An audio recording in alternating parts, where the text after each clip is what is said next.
aquí con ustedes de nuevo. Ay, a ver si me contesta. Contenta de estar aquí presente con ustedes de nuevo esta tarde. Y así como ya les comentaron, el día de hoy el tema es cómo criar hijas, hijos, hijes felices, pero sí quiero dar como la advertencia que esta es una propuesta imperfecta para la crianza, ¿no? Y esto lo vamos a ir desarrollando y platicando y absorbiendo durante estos 40, 50 minutos que tenemos. Pues adelante, si tienen alguna pregunta, alguna duda, lo pueden ir escribiendo en el chat y al final que tengamos tiempo podemos resolverla, ¿sale? Y, a ver. Ándale. Ya me salté. Ahí está. Antes de comenzar, pues sí me gustaría que tuviéramos presente este mensajito, me gusta trabajarlo mucho cuando trabajo con familias que tienen hijos, adolescentes usualmente, que es a lo que más me enfoco. Me gusta, ¿no me escucho? Ay, caray. ¿Me escucho? Sí, No sí me te escucho. escuchamos, Ruth. Yo creo, Julio César, pues que no conectó su audio. Cuando se metió al Zoom no ha de conectar, no ha de haber conectado su audio. Bueno, tener presente esto durante esta plática, que si tenemos hijos de cualquier edad, ¿ok? De cualquier edad, desde pequeños hasta hijos adultos, ¿eh? Si nosotros traemos el constructo, ¿no? Creer que ellos no nos escuchan, ¿no? Quienes tenemos hijos sabemos que de repente parece que le hablamos a la pared, ¿no? Que decimos algo, les compartimos algo, los regañamos, les decimos algo con buenas intenciones y asumimos y entendemos como que a ellos no les importa, ¿no? Como que no nos escucharon, mi hijo no me hace caso, pues nunca está de mi lado, no le puedo decir nada. Y pues bueno, ¿no? Creemos que no les importa lo que sea que nosotros le estemos diciendo, ya sea algo constructivo o algo, pues, crítico, ¿no? Pero sí me gustaría que tengamos esto presente, que siempre, siempre nuestros hijos van a creer todo lo que nosotros digamos sobre ellos y les importará siempre lo que tú creas de ellos. Entonces, cada que nosotros asumimos como padres que nuestros hijos no nos hacen caso y no les interesa lo que tenemos que decir, tengan esto presente que no es así. Y bueno, también lo vamos a ir desarrollando y viendo durante este ratito.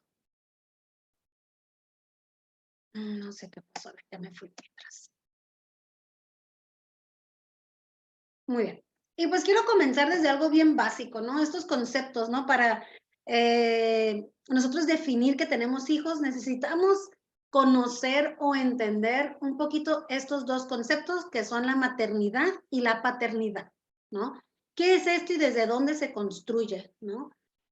Vamos a asumir que la maternidad obviamente viene desde algo biológico que se le da o que se le entiende a la que es mujer y tiene hijos. ¿Sí? La maternidad parte de algo natural que una mujer o en el reino animal una hembra puede generar y puede dar y puede tener la maternidad, puesto que la paternidad no se da como algo natural y algo biológico al que es hombre o en la naturaleza lo que es macho, ¿sí? Entonces, asumimos la maternidad como algo natural, algo biológico que viene aunado al hecho de ser mujer, pero no al revés necesariamente, cuando hablamos de paternidad como algo natural vinculado directamente al hombre, ¿sí? Les recuerdo a los que se van conectando, si ponen en silencio sus micrófonos, les agradezco mucho. Entonces, partiendo de eso, ¿no? La maternidad viene para la madre y la paternidad se crea como un constructo a todo aquel que tiene hijos. No importa si es mujer o si es hombre y se le da como algo estructural y social, ahí dice jurídico, ¿no? O sea que hasta en la ley existe como la paternidad, todo aquel que ejerce la crianza, ¿no? A los hijos. Y bueno, y ya vemos que hay como una disparidad, ¿no? En la cuestión de ser madre o de ser padre, que entendemos que el ser madre pues viene aunado a ti directamente como mujer, pero ser padre pues puede estar vinculado o no a algo que puede socialmente comprobarse o no. Y bueno, ¿qué se creía antes de la maternidad, la paternidad y la crianza? Y antes, podemos decir, los abuelos de nuestros abuelos, ¿no? Y todavía nuestros abuelos. ¿Qué se creía que era la crianza, ¿no? Y cómo se ejercía esta maternidad y esta paternidad. Pues lo natural, lo que se creía, lo que se practicaba ¿no? Era creer que el padre usualmente se encargaba de proveer, ¿no? Al que fuera el hijo. Quiero también aquí hacer un paréntesis bien importante, que en aquellos tiempos, si estamos hablando de nuestros abuelos y un poquito arriba, ¿no? En la estructura legal, ¿sí?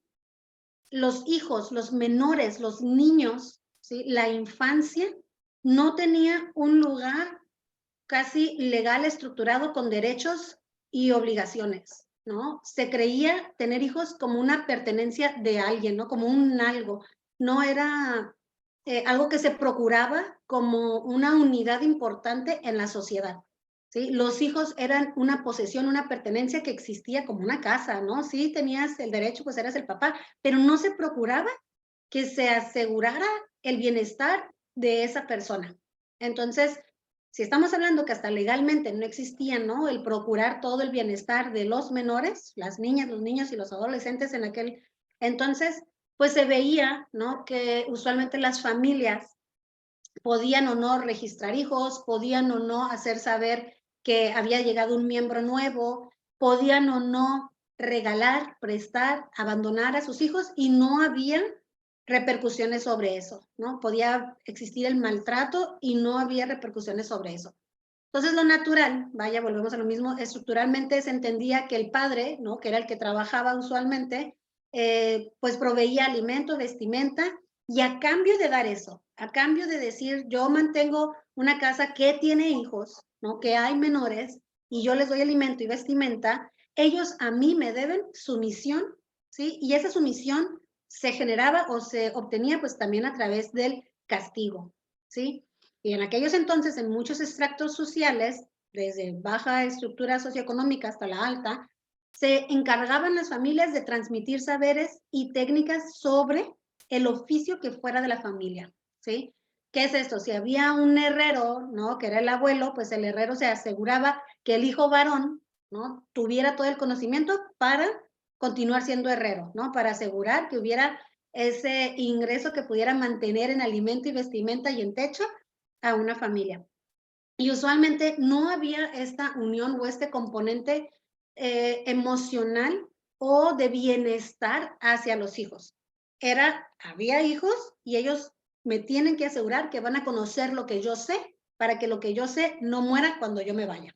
¿Sí? Entonces, si mi negocio era este, ¿no? El de ser herrero o carpintero, me puedo asegurar a través de la sumisión y el castigo y la enseñanza de estos saberes que mi hijo varón va a ser herrero o va a ser el jefe del rancho o de la comunidad, etc. Con el tiempo, ¿no? Ya un poquito más allegado a los tiempos de nuestros padres, ¿sí? Ya se venían presentando estudios, conocimientos, ¿no? Donde se entendía que la crianza, ¿sí? Era un proceso social que aprendíamos, ¿sí? Y que se distinguía por diferentes estilos. ¿Sí? Que las familias tenían diferentes pautas, prácticas y creencias que compartían de familia, de generación en generación, y que usualmente seguían arrastrando esta cuestión de la sumisión al castigo, ¿sí? Y que se encargaban, ¿no? De asegurar que se cumplía lo que el padre decía. Todavía en la época de la infancia de muchos de nuestros padres, todavía legalmente la infancia no era protegida y no era cuidada, entonces pues aún existía esta sumisión y este castigo a través de las represalias violentas que ahora conocemos, ¿no? Que era pues los golpes, los castigos, los encierros, los aislamientos, las privaciones. Con el tiempo, ¿sí? Se entiende, se sigue estudiando estas estructuras familiares, con esta estructura social que es la familia, y allá por el año de 1970 y tantos, casi en los 80s, entra ya un decreto, ¿no? Mundial, donde comienza a procurarse y a cuidar la infancia. ¿Sí? Y se va hablando y se va entendiendo que hay que proteger esa unidad social y que hay que cambiar poco a poco la forma en que se experimenta el ser padre y lo que se procura, ¿no? Se le pueda ofrecer a nuestros hijos. Y ya más o menos, cuando muchas de las generaciones a partir de los años 70s, 80s, que van naciendo en los 70s y en los 80s, se va entendiendo, ¿no? La enseñanza, la crianza en dos estructuras. Más que hablar de castigo o de sumisión o que los hijos me deben a mí rendimiento, puesto que yo les he dado comida y vestimenta, se entiende como que, ay, ya tienen que ir a la escuela, ¿no? Ya no todos los hijos aprenden los saberes de la familia o de las generaciones atrás, ¿no? Ya existen por muchas partes y en muchos espacios hay acceso a las escuelas, a la educación, a las universidades, a poder salir de sus pueblos e irse a espacios más urbanizados para encontrar la educación, ¿no? Entonces ahí se va entendiendo que el que va a llegar a esos espacios sociales como las escuelas y obtener la educación y que los padres iban a permitir eso, pues se distinguía entre si eran niños buenos o eran niños malos, ¿sí? El niño que usualmente tenía conductas apropiadas dentro de un espacio formativo académico o desde la casa, ¿no? Si era un niño bueno, yo lo dejaba ir a la escuela. Y si no era bueno, si era un chamaco que en aquellos entonces, ¿no? Se tachaba como holgazán, tonto, menso, ¿no? Burro, flojo, rezongón, rebelde, se tachaba como un niño malo y se le privaba de ir a la escuela. Y se le reprimía ese espacio y no alcanzaba el aprendizaje, pero no necesariamente se aseguraban que con el castigo se transmitían los saberes que hablábamos de los abuelos o los bisabuelos, ¿no? Simplemente se le privaba de aprender más y pues bueno, nos íbamos dando cuenta de eso, ¿no? Y usualmente se creía que los niños buenos, los que encajaban o los que se comportaban dentro de esos entornos y en casa, ¿sí? La crianza les permitía, ¿no? La crianza ya fueran los padres, las madres, los abuelos o quienes estuvieran al cargo, ¿no? De la educación de estos menores, sí, se premiaba simbólicamente todas estas conductas y se le permitía seguir en la educación. Entonces, pues ya, vamos viniendo, ¿no? Un poquito más cerca a estos tiempos, cómo se ve la maternidad, la paternidad, la crianza y cómo la infancia ya tiene un lugar muy importante por el que se le aboga, ¿no? Desde hace un par de décadas y se crea y se espera y hay estudios, ¿no? Que procuran enseñar y compartir toda la información, donde ahora entendemos que mucho de lo que de generaciones atrás se compartía, se hacía, se decía, pues no ha sido necesariamente emocionalmente y estructuralmente o socialmente y físicamente lo más saludable o lo más productivo, ¿no? Para el menor. Estamos hablando como en la crianza, ¿no? Cómo se ejercía la maternidad, la paternidad, ¿sí? Y lo que ahora entendemos y sabemos porque los estudios nos lo han podido plasmar, ¿no? Entonces, ahora en día entendemos que existe, pues sí, la crianza como un proceso que podemos hacer consciente. ¿Por qué? Como les dije al inicio, ¿no?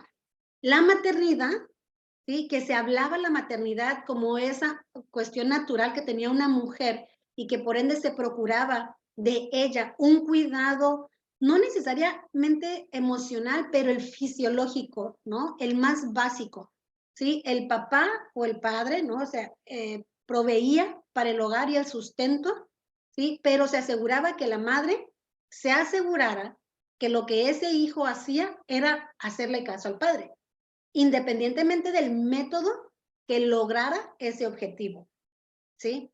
Entonces, cuando eso pasa, ¿no? Y si entendemos que las familias anteriormente eran mucho más grandes que de lo que son ahora, por muchas razones que ahora sabemos, ¿no? Esta parte, ¿no? De la mamá se encargaba de estar en la casa, procurar la salud, ¿no? Procurar la salud física de los hijos, el bienestar de la casa y la salud física de los hijos, ¿sí? Para como objetivo entender que el padre era el que ordenaba, ¿no? Ahora entendemos que todo eso trajo consecuencias muy importantes en cómo nosotros hemos ido ejerciendo la crianza, nuestra paternidad o nuestra maternidad. Y ahora entendemos un concepto bien importante, un concepto que pues sí de repente trae mucha pregunta y mucha duda y ahorita lo vamos a ir también compartiendo, que es la crianza consciente, ¿no? En esta parte de la crianza consciente, ¿no? ¿Qué nos dice y qué nos quiere compartir? Ahí pongo yo unos términos y creo que ya vi que me hizo falta una letra en dos de las palabras, ¿no? Es que esta crianza, esta forma de enseñar, ¿no? A un menor, a un hijo, pues necesita ser positiva, amorosa, consciente, que procura los derechos y las necesidades del menor, ¿sí? Ahora podemos decir, oye, pero entonces, ¿qué hacían los bisabuelos, no? O sea, como, pues sí, daban comida y daban alimento, digo, daban alimento y daban vestimenta y pues procuraban el hogar. Me mandó a la escuela, nunca le hizo falta nada a mi papá, sí, a lo mejor vivían con recursos muy escasos, pero pues ese papá, ese abuelo mío pudo tener 9 hijos y todos salieron bien y todos tuvieron casa, ¿no? Pero se les olvidaba de algo muy, muy importante, que muchos de ellos, sí, callaron y vivieron en cosas que ahora entendemos como, ¿no? Que emocionalmente fueron reprimidos, ¿sí? Que emocionalmente no se les vio nunca como persona, como objeto. Entonces, el hombre o la mujer crecían también como objetos. Solo yo existo porque tengo que ir a trabajar y tengo que proveer, ¿sí? Y pues la madre, ¿no? También crecía, yo solo voy a crecer, voy a convertirme en la esposa de alguien y voy a tener hijos y es lo que tengo que hacer, ¿sí? Pero se les olvidaba pues de este elemento, no que se les olvidara, más bien no existía la conciencia de este concepto, ¿no? De la cuestión emocional o lo que ahora platicamos mucho, ¿no? La salud mental y que eso también creaba un impacto muy importante en las relaciones entre padres e hijos. No, y bueno, pues esto a grandes rasgos, cómo se fueron a través de muchos años viendo lo que significaba ser niño, que les digo, antes de 1980, ser niño no era algo que se procuraba en ninguna parte del mundo como un derecho, ¿no? Que no existían como un, un individuo que necesitaba ser procurado, protegido, ¿no? Simplemente existía como si fuera una propiedad más de una persona y pues ya se fue transformando a decir, no, hay que procurar el bienestar de estos seres, ¿no? Menores de edad que son indefensos y que tienen necesidades muy específicas que hay que proteger. Y bueno, la crianza, como les mencionaba acá, ¿no? ¿Qué viene siendo la crianza y estos 3 procesos de los que les mencionaba hace ratito, ¿no? ¿Qué significan las pautas, las prácticas y las creencias? Todas las personas que tenemos hijos, traemos un chip, ¿sí? De lo que creemos que se tiene que hacer, pero muy pocos realmente procuran, ¿no? Revisar la estructura de ese chip para saber si lo que están haciendo es productivo, positivo, útil, ¿sí? O si es lo mejor. Entonces, ¿qué son las pautas en la crianza? Son todos esos conocimientos y actitudes que tenemos sobre el hecho de ser padre, ¿sí? No del hecho de cómo tengo que criar a mis hijos y qué necesidades van a tener mis hijos. ¿Sí? Yo asumo que todos los padres tienen que hacer esto. ¿Sí? Esas son las pautas. ¿No? Las prácticas en la crianza, ¿sí? Es cómo yo logro dar esta cuestión de la salud, la nutrición, cómo procuro los ambientes físicos, sociales y educativos de los menores. Y las creencias viene en qué es todo eso que usualmente, inconscientemente, ¿sí? Yo le comparto como valores a mis hijos. Entonces, la crianza tiene estos 3 procesos. Primero es todo lo que yo asumo que ser padre o ser madre es. ¿Cómo lo hago esto de ser madre o ser padre? ¿Y cómo creo o qué es lo que creo que tengo que enseñarle a mis hijos? ¿Sí? Y todo esto usualmente lo hacemos inconscientemente. Muy pocas personas, ¿sí? Para procurar como una profesión, la maternidad o la paternidad, van a prepararse antes de tener hijos, ¿no? Asumimos, como les dije, como esta parte que dice que es natural, ¿no? E implícito por el hecho simple de tener ya hijos, que tú eres madre o eres padre, como que yo voy a saber inconscientemente qué tener que hacer. Y sí lo hacemos, pero con estas 3 estructuras que vienen como algo inherente a ya haber tenido padres, entonces yo ya tuve padres, ya sé cómo es ser uno, ¿no? Pero si viéramos nosotros el tener hijos como una profesión, pues fuera algo totalmente diferente, ¿cierto? Entenderíamos que necesitamos prepararnos para ese objetivo, para esa praxis, para ese momento que queremos alcanzar en nuestras vidas. Y si nosotros pudiéramos hacer eso, sería pues algo genial, ¿no? Entonces, hablando de todas estas crianzas, ¿no? Hablando de esos 3 procesos, ¿no? Estos conocimientos que traemos, ¿no? Ya introyectados, ¿qué es esto que yo necesito aprender, mejorar o darme cuenta? ¿Sí? La crianza que nosotros necesitamos ahora en día, ¿no? A partir de este mes de abril del año 2023, ¿no? Independientemente de la edad que tú tengas como padre e independientemente de la edad que tus hijos tengan, ¿sí? ¿Qué es lo que necesito aprender? ¿De qué crianza, qué estilo, qué forma, ¿no? Necesito yo reconocer. Pues bueno, primero hay que entender que para poder yo brindar, ¿sí? Una crianza que sea con base en el bienestar. Y yo no les voy a decir como que con base en el amor o el respeto, no, con base en el bienestar. ¿Sí? El bienestar es procurar que cuerpo, o sea, cuerpo y mente están bien. ¿Sí? Eso es encargarse del bienestar, independientemente si yo lo hago con amor o sin amor, ¿sí? Con paciencia o sin paciencia. Entonces, para poder lograr eso, para poder lograr el bienestar como padre, como madre y transmitirlo a mi descendencia, es desaprender todo lo que yo traigo introyectado, que fue puesto en mí inconscientemente y no necesariamente en contra de mi voluntad, pero tampoco porque yo lo deseé, ¿sí? Yo no elegí los padres que tuve, yo no elegí los abuelos que tuve, yo no elegí la educación que tuve, pero sí es importante saber que tengo que desaprender mucho de la educación que a mí me fue dada. Y no digo que todo, ¿no? Porque no en todos los casos, y generalizando, pues no todos los elementos que hemos tenido como educación o formación son poco productivos, ¿no? Sin embargo, sí es importante que nosotros nos podamos detener, ¿sí? Para poder seguir ejerciendo una crianza con base en el bienestar de mis hijos y también en el propio, porque ahorita lo voy a hablar de por qué esta necesidad propia, ¿no? Es importante que yo desaprenda todo lo que a mí me enseñaron o la mayor parte de esas pautas, de esas prácticas y de esas creencias.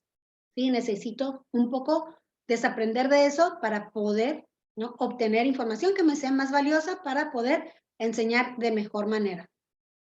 Y para lograr eso, para llegar a ese proceso de desaprender, ¿sí? Comienza a través de un proceso personal que la verdad a veces es inimaginable, ¿no? O sea, como cuando ahorita que les comento, tienes que desaprender mucho de lo que traes ahí, ¿no? Mucho de lo que hizo tu mamá, mucho de lo que hizo tu papá, lo tienes que borrar, pero así completamente borrar, que si te castigaban, que si te nalgueaban, que si te gritaban, que si te burreaban, que si te tonteaban, ¿no? Que si te encerraban en el cuarto, que si te encerraban en el baño constantemente, todo eso necesitas desaprender, ¿no? Y no solo, ese es en el entorno familiar, ¿no? Las maternidades y las paternidades no solo se ejercen a través de la madre y el padre biológico, sino a través de todas las personas que forman parte de tu vida, ¿no? Y que ejercen un rol de enseñanza hacia ti. Maestros, ¿sí? Tíos, vecinos que estuvieron en tu vida, ¿no? También ellos comparten información que se te ha quedado grabada. Entonces, cuando pensamos en que tengo que borrar eso, en que yo tengo que necesariamente modificar mucho de mis conductas para poder ser un mejor padre o poder ser una mejor madre, híjole, parece que eso pudiera ser algo que no cabe en nuestra cabeza, ¿no? Que no podemos comprender. Por eso dice que para poder llegar a aprender esa crianza que necesitamos ahora en día, comienza con ese proceso que puede ser inimaginable y poco creíble. Y pues el reto es ¿no? Esta parte a mí me gusta mucho, es algo que trabajo mucho en consulta, y es que para lograr ser un buen padre o para lograr que mis hijos crezcan en bienestar, yo necesito convertirme en el adulto que necesité de niño, ¿sí? Cuando yo reflexiono eso, ni siquiera pienso en si mis papás cometieron errores o no, que son inherentes, fueron necesarios a lo mejor, ¿no? O eran inevitables. Nuestros padres, por más que los amemos, cometieron errores. ¿Sí? Cometieron muchísimos errores. Y no cometieron errores porque hayan sido ellos necesariamente, no porque fue tu madre o fue tu padre, o no porque eras tú, es que tu padre cometió errores, ¿sí? Cometieron errores por esto que les digo que traemos cargando toda esta educación y esta formación que se ha pasado religiosamente de generación en generación, ¿sí? Entonces, por esa educación, por esa enseñanza, por ese aprendizaje que traen, es que ellos cometieron errores.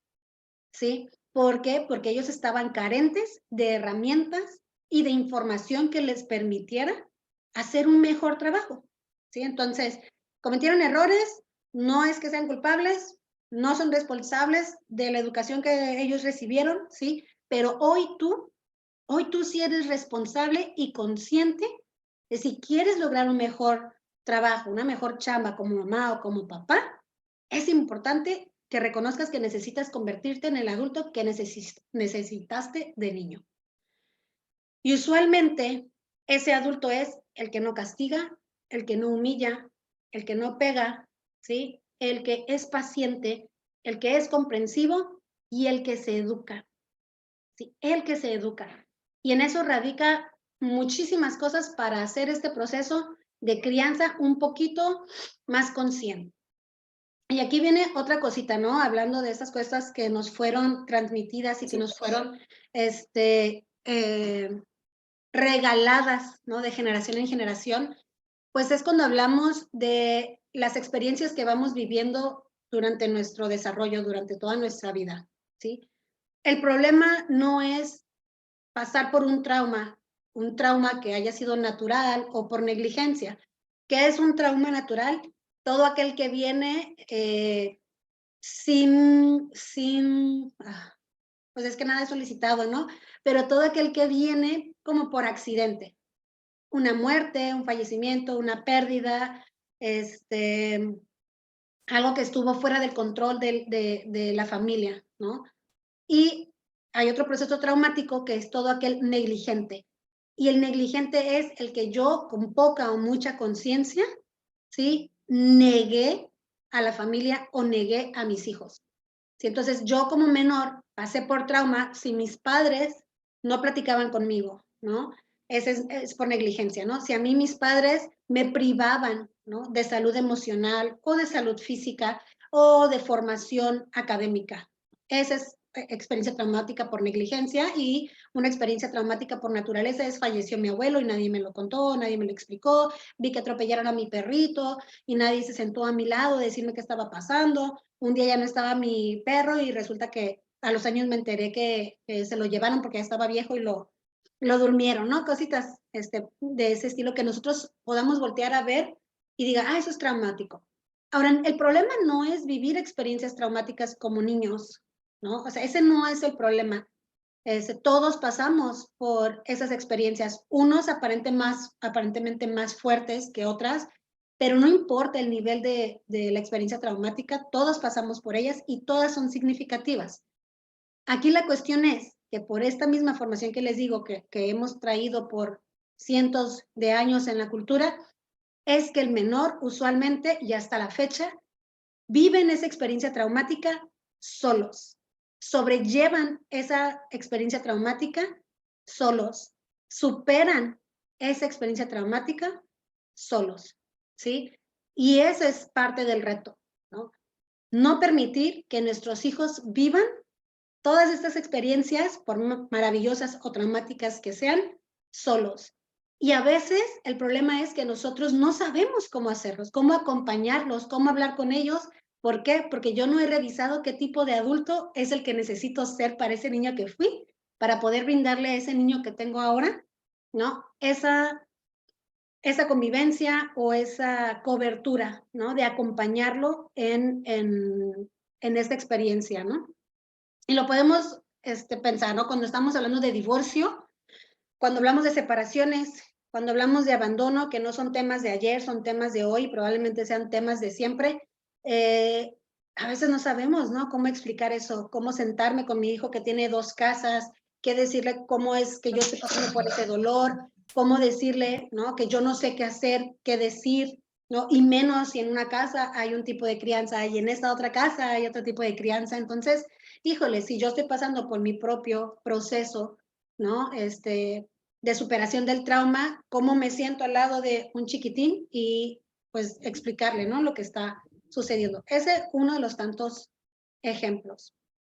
Para poder lograr nosotros superar ese reto, ¿no? Y poco a poco irme convirtiendo en ese adulto que yo necesito ser para mí mismo, ¿sí? Y entonces poder con conciencia replicar esa adultez a mis menores, a mis hijos, a mis sobrinos, ¿no? ¿Qué puedo hacer, no? Aparte de considerar las 3 acciones que les voy a mencionar después, es recordar que en esas 3 acciones yo necesito estos 3 elementos: estar presente, ser firme y ser amable. Entonces, ¿qué significa estar o ser presente? Que yo en mi proceso de cambio, de aprendizaje, de transformación, voy a estar día con día consciente de que necesito de mí para darme cuenta de lo que necesito cambiar, ¿sí? ¿Y qué necesito cambiar o cómo es estar presente? Pues que constantemente dure, ¿no? Yo les invito a que por una semana ustedes se detengan y se pongan a pensar o se pongan a escuchar cómo es su comunicación en la familia, tengan o no tengan hijos, ¿no? Si tienen sobrinos y llegan a la casa, ay, ¿qué pasó? Y estas son expresiones muy comunes que vienen los adolescentes a decirme, ¿sabes qué, Ruth? ¿Sabes qué me molesta tanto? Que llegue mi papá o llegue mi tía y me diga, ay, ¿qué pasó, pendejo? ¿Cómo estás? ¿No? ¿Qué pasó, tonta? ¿Cómo te va? ¿No? O que hablen de expresiones que a lo mejor para nosotros pues son insignificantes, pero que para los menores son muy importantes y que las rechazan. Entonces, estar presente significa que yo me voy a dar cuenta, ¿sí?, de cómo me estoy yo comunicando, de qué estoy transmitiendo, de qué estoy, ¿no?, repitiendo, que a lo mejor a mí tampoco me gustaba cuando estaba chavo, pero ahora que soy adulto dices, ay, ahora entiendo por qué todo el mundo lo dice. Pues sí, están bien lelos, ¿no? Están bien tontos, y es cierto, desesperan tanto los niños o los adolescentes, pues no me queda otra más que hablarles de esta manera.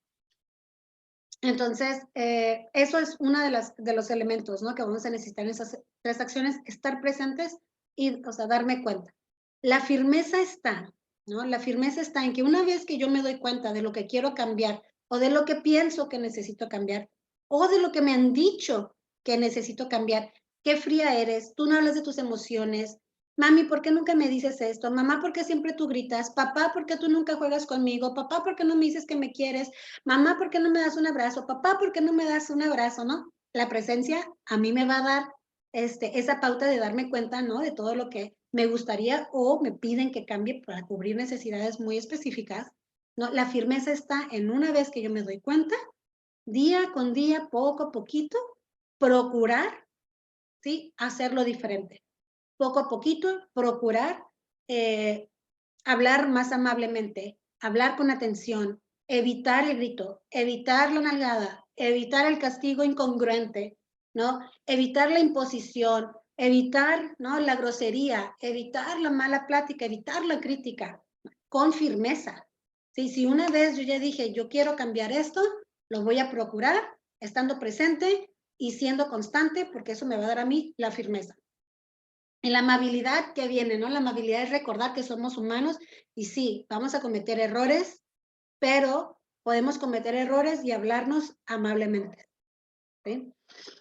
Y ahora sí, estos 3 pasos que yo necesito para superar este reto, para cambiar y llegar a ese estilo de crianza y romper con estas pautas, estas prácticas y estas creencias que traigo de antaño, como le debes respeto por siempre a los padres, que de repente tú te duermes y dices, es que mis papás nunca me quisieron, ¿por qué les voy a deber respeto? Estoy aquí inventando un ejemplo, ¿no?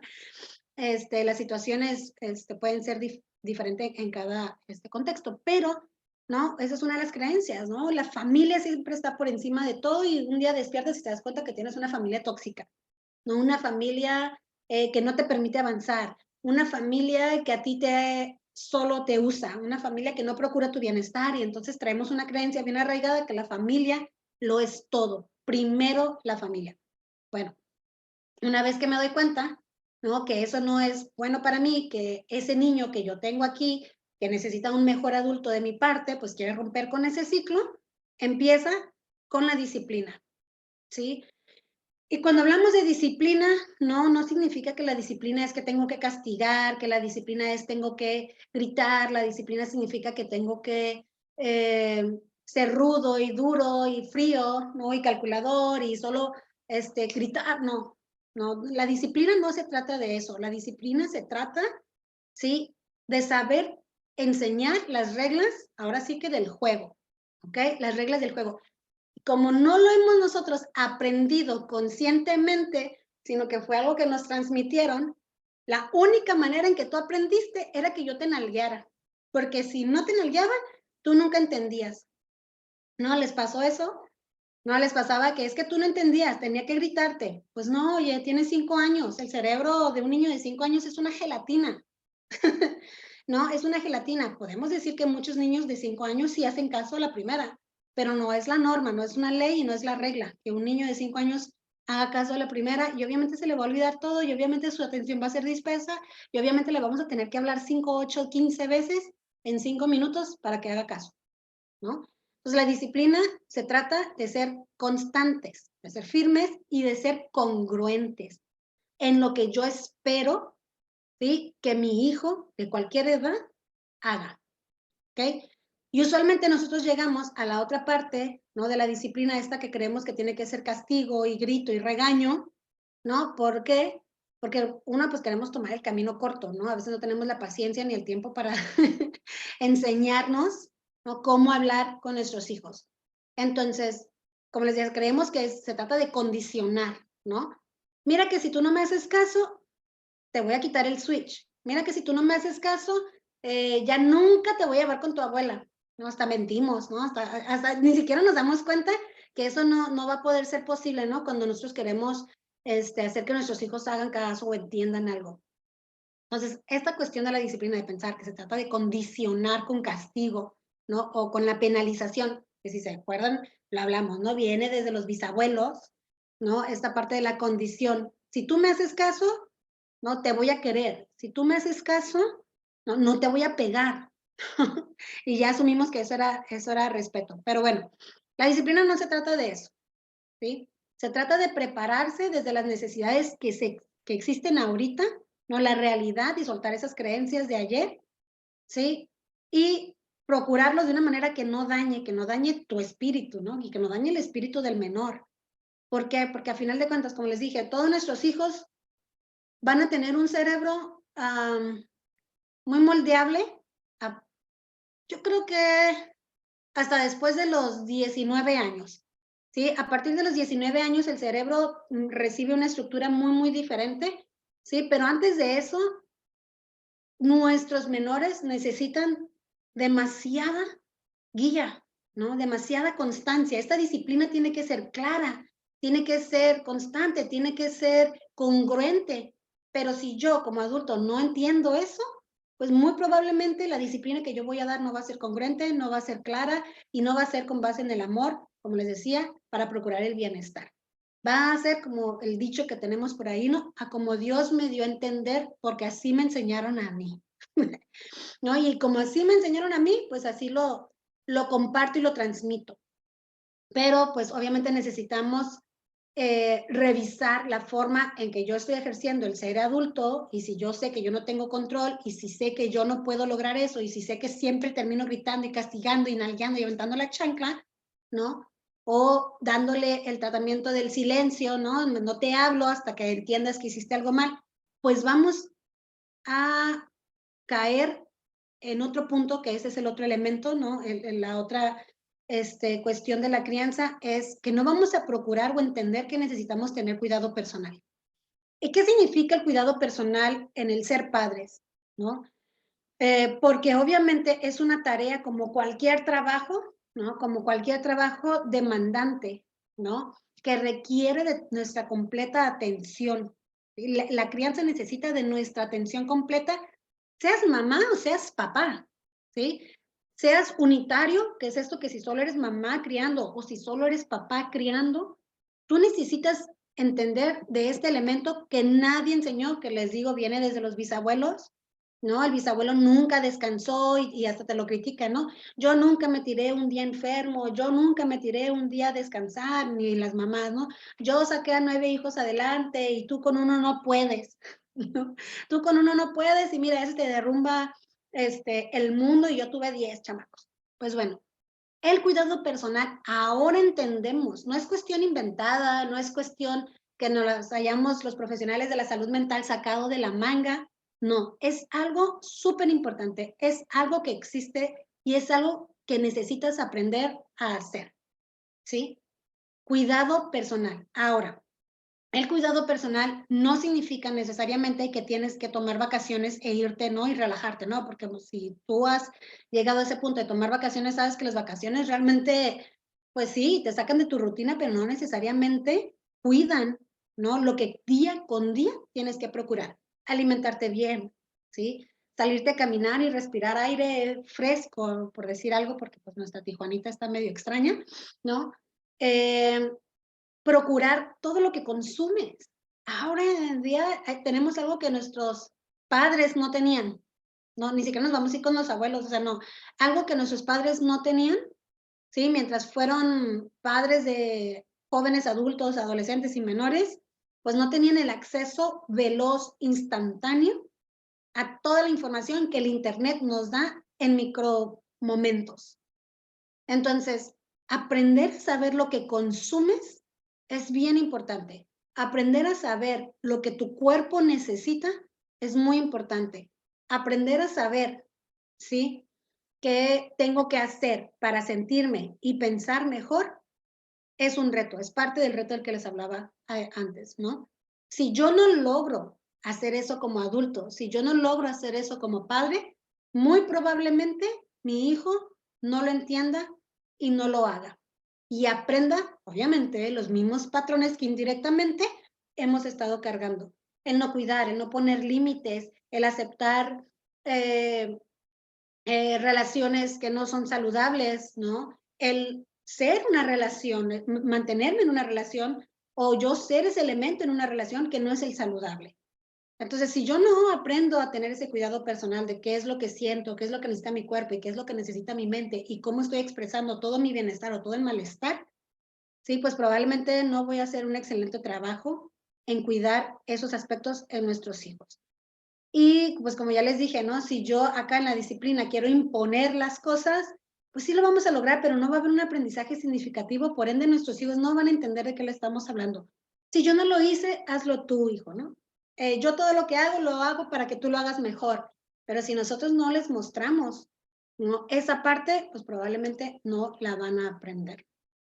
Y por último, como les decía, aprender a reconocer esa información que nosotros estamos absorbiendo o esa información que nosotros estamos alimentando a nuestro cuerpo y a nuestra mente, tiene que comenzar, ¿sí? A que nosotros aprendamos a proteger los ambientes en los que nos desenvolvemos, ¿sí?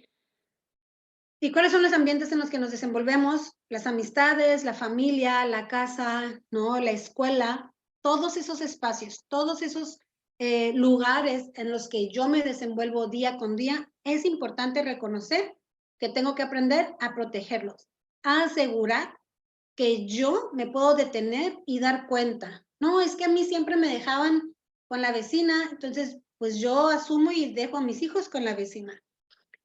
A mí siempre me dejaban en horario extendido, pues no hay problema si yo dejo en horario extendido. Yo siempre salí con los vecinitos, pues no hay problema si yo dejo a mis hijos salir con los vecinitos.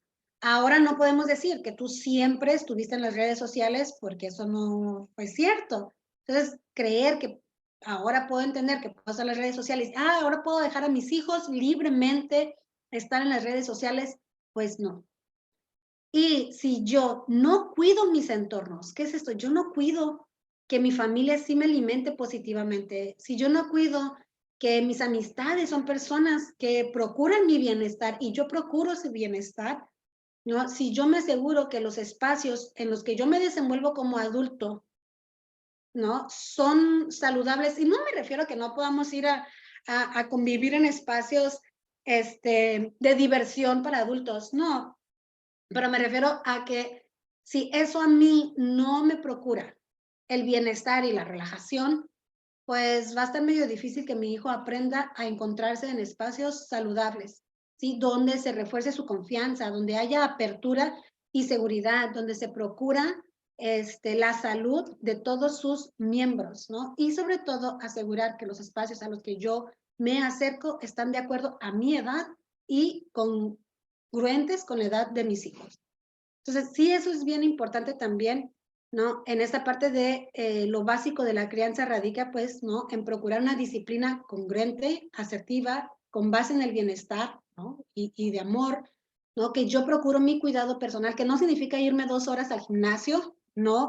Ni irme a tratar con un nutriólogo para que me dé una dieta, ¿no? El cuidado personal no es eso. Si yo no sé por dónde empezar con mi cuidado personal, yo creo que lo primero que puedes ir haciendo es buscar un profesional de la salud mental y de ahí partir, ¿no?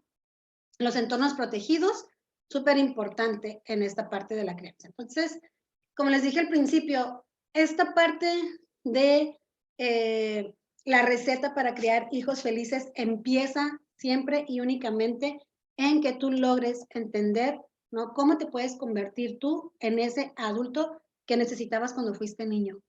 Y regresando a esta frase, cuando yo les decía el estar presentes, es recordar qué te decían a ti que sientes que ahora no te fue funcional, ¿no? Si eras tonto, si eras burro, a lo mejor te halagaron de muchas cosas positivas, ¿sí? Pero nunca te hablaron de la seguridad, nunca te hablaron del fracaso, ¿no? Y siempre te llenaron de flores y ahora dices, híjole, cada que tengo un fracaso no me lo puedo permitir, ¿no? Si no le permito este aprendizaje, ¿dónde lo puse, no? Por aquí, ¿no? En la disciplina decía, hacer todo por mis hijos. A mí me hicieron todo o a la fuerza me hicieron aprender todo. Pues no se trata ni de a la fuerza aprender, obligar a un hijo a hacer todo, como, no sé, las calificaciones, por ejemplo, ¿no? Pero también tampoco se trata de hacer todo por ellos. Mientras más nosotros hagamos por ellos, menos van a aprender ellos de lo que son capaces. Va a lo mismo, ¿no? Yo de qué me siento capaz, yo de qué siento, yo cómo siento que puedo mejorar y hacer esto diferente. Y bueno, les decía hace ratito, ¿no? El tiempo vuela y apremia, ya casi se nos acaba esta plática. Espero la verdad que podamos, más que nada, crear esa conciencia que necesitamos crear un adulto más consciente, más saludable o más congruente para los hijos que tenemos, ¿no? Y eso empieza en pensar qué adulto necesitaba yo cuando estaba chica, ¿no? Y pues bueno, no sé si alguien aquí tenga alguna duda, alguna pregunta, algún comentario.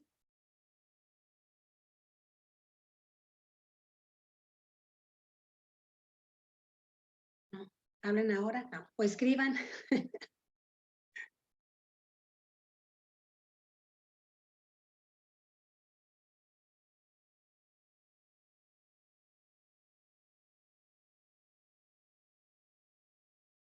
Bueno, y sí. Perfecto, entonces, si nadie tiene alguna duda, damos por terminada esta conferencia. Ruth, te agradecemos mucho que nos compartieras esta información tan valiosa, tan importante para nosotros, que sin duda la pondremos en práctica. Muchísimas gracias, Ruth, y muchísimas gracias a todos los que se conectaron. Muchas gracias por su participación. Que tengan una excelente tarde todos. Sí, a ustedes por su tiempo. Bonita tarde.